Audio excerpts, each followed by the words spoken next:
उत्तराखंड में विधानसभा चुनाव करीब आते ही प्रदेश में तुष्टीकरण की राजनीति शुरू हो गई है। कुछ दिनों पहले केंद्रीय गृह मंत्री अमित शाह ने अपने उत्तराखंड के 1 दिवसीय दौरे पर एक सभा को संबोधित करते हुए पूर्व मुख्यमंत्री हरीश रावत पर एक गंभीर आरोप लगाया। उन्होंने कहा कि पहले कांग्रेस के शासनकाल में उनके मुख्यमंत्री हरीश रावत शुक्रवार को जुम्मे की नमाज पढ़ने के लिए अवकाश रखा करते थे। यही नहीं, अमित शाह ने ये भी कहा कि जुम्मे की नमाज पढ़ने के लिए सड़क में जाम लगा रहता था। मैं आया था, कुछ लोग मुझे मिलने आ गए, मेरा काफिला रुक गया था, तो मैंने पूछा भाई क्या हुआ, तो कि साहब आपको मालूम नहीं है शुक्रवार है। मैं क्यों, शुक्रवार को क्या होता है? मैं तो थोड़ा सोचने लगा कि मुझे मेरा जनरल नॉलेज वीक हो गया, शुक्रवार में क्या होता है? तो उसने कहा शुक्रवार को नेशनल हाईवे बंद कर वहां नमाज पढ़ने की इजाजत दे देते हैं। शुक्रवार को छुट्टी देने की भी हिमाकत करने की सोची थी इन्होंने।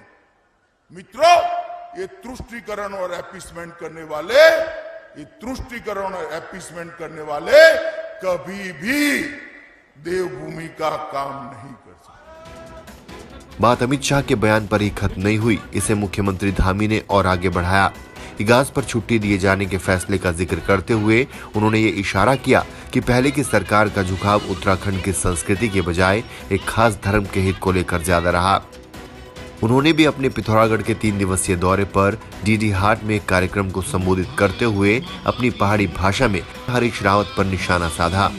एक नेता था, जब वो मुख्यमंत्री थे ना, तो उनका एक बात करूंगा, अब मैं लिया छुट्टी करी जो हमारे यहाँ त्योहार होना, लेकिन उन्हें पता से कब छुट्टी करी अपन समय में जब उन मुख्यमंत्री थे, उन्हें छुट्टी करी शुक्रवार जानते ना क्यों? वो दिन क्यों नमाज पढ़ना, नमाज जानते ना, खर में टोपी लगाए हुए रहे। हम छुट्टी करेंगे जो हमारे 30 त्योहार छन जो कई साल बेटे हम मनूना, और उन छुट्टी करना वो दिन जय दिन नमाज पढ़ना दिन हो, और बात करना कि मैं उत्तराखंड छू, मैं उत्तराखंडिया जान छू, जब चुनाव याद हो, जब चुनाव हो तब तक इस बात करना। आरोप लगा है तो हरीश रावत कहां खामोश रहने वाले थे। उन्होंने भी पलटवार करते हुए कहा कि अगर बीजेपी मुझ पर यह आरोप लगा रही है तो बीजेपी उस समय का शासनादेश दिखा दे जिस समय मैंने शुक्रवार को छुट्टी का आदेश जारी किया था। अब सवाल उठता है कि आखिर सच कौन बोल रहा है। मैं भाजपा को कह रहा हूँ वो शासनादेश दिखा दे।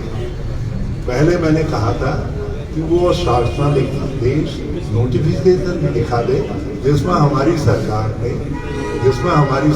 ने जुम्मे की नमाज की छुट्टी घोषित की, वो दिखा दे। और उस दिन मैंने कहा था कि मैं तुम्हारा बवाली चल जाएगा, मैं खुद ही कह दूंगा, मैं राजनीति छोड़ दूंगा। अब मैं उसमें थोड़ा सा और संशोधन कर दे रहा हूँ, उनके लिए काम सरल कर दे रहा हूँ। वो मुझको वो सरकारी विभाग दिखा दे जिस सरकारी विभाग ने इन वर्षों के अंदर, जिसमें हमारे सत्ता भी सम्मिलित है, उन वर्षों के अंदर नमाज पढ़ने के लिए छुट्टी दी है, वो उस विभाग का दिखा दे। एक विभाग का नाम बता।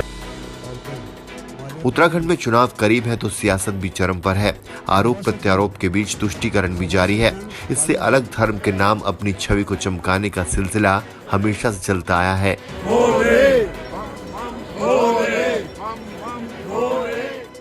खुद सीएम धामी मुख्यमंत्री बनने के बाद हमेशा मंदिर में पूजा करते नजर आते रहे हैं। गृह प्रवेश से लेकर अपनी कुर्सी संभालने तक कोई भी शुभ कार्य हो तो मुख्यमंत्री धामी पूजा और हवन में शामिल जरूर होते हैं। हाल ही में उन्होंने अपने पैतृक गांव जाकर अपने कुल देवता की पूजा अर्चना की थी। इससे आम लोगों के बीच पुष्कर सिंह धामी की छवि धार्मिक व्यक्ति की बनी है, जो निश्चित रूप से चुनाव में उनको फायदा पहुंचाएगी। वहीं कांग्रेस के पूर्व मुख्यमंत्री हरीश रावत भी अक्सर कई मंचों पर मुस्लिम टोपी पहनते हुए देखे गए हैं, लेकिन 2022 विधानसभा चुनाव नजदीक आते आते हरीश रावत भी पूरे हिंदुत्व के रंग में रंग जाना चाहते हैं। हरीश रावत हाल ही में बाबा केदारनाथ के दर्शन करके आए, तो वहीं अपने हर मंच पर वो हिंदुत्व की बात भी करते रहते हैं। बीजेपी के आरोपों से उलट हरीश रावत हमेशा ये आरोप लगाते आए हैं कि बीजेपी तुष्टीकरण की राजनीति करती रहती है। उत्तराखंड में चुनावी माहौल गर्माता जा रहा है। ऐसे में धार्मिक तुष्टीकरण से किसका भला होगा, सभी की निगाहें इसी बात पर टिकी हैं कि साल 2022 का चुनाव किन मुद्दों पर लड़ा जाएगा और तुष्टीकरण उत्तराखंड के विकास के मुद्दे को कहीं पीछे तो नहीं छोड़ देगा। Bureau report K24 news.